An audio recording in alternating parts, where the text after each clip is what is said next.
လုံးသားကြီးများလုံးမင်္ဂလာပါဒီနေ့ကတော့တနင်္လာနေ့ရဲ့မနက်ခင်းပဲဖြစ်တယ်ထုံးစံတိုင်းကိုပိုက်ကင်းတို့နှွေးကြမယ်ရင်တစ်ဘက်ကဘာပြက်လဲဆိုရင်ဒီ9ပတ်တီးပြက်တယ်9ပတ်တီးက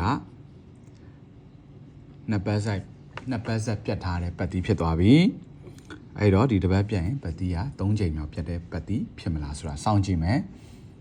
ပျောက် break ကထူးခြားချက်ကဒီကောင်တလားတိတိပျောက်ထားတယ်ဒီကောင်၄ဘက်စက်တိုက်ပျောက်ထားတယ်နေ့ break ကတော့တစ်ချိန်ပဲရှိပါသေးတယ်ရင်တစ်ပတ်ပဲပျောက်ထားတယ်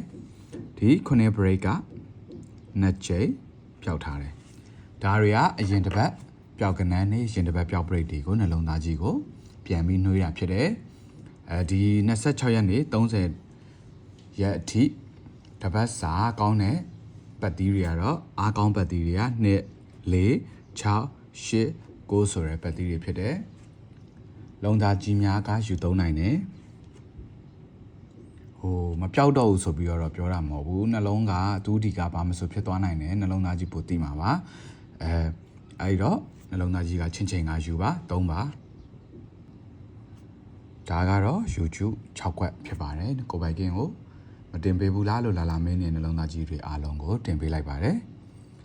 1 8 2 9 4 5 8 6 9 ဒါပေမဲ့တစ်ချိန်တော့အနည်းဆုံးပေါက်မယ်လို့ကိုပိုက်ကင်းကယူဆပါတယ်နှလုံးသားကြီးကကြိုက်တွင်ယူ3ပါကြိုက်မတွင်ကြော်ပါပေါက်ခဲ့ရင်လည်းတစ်ပြက်မှာတစ်ချက်မှာပေးစရာမလိုပါဘူးမပေါက်ခဲ့ရင်လည်း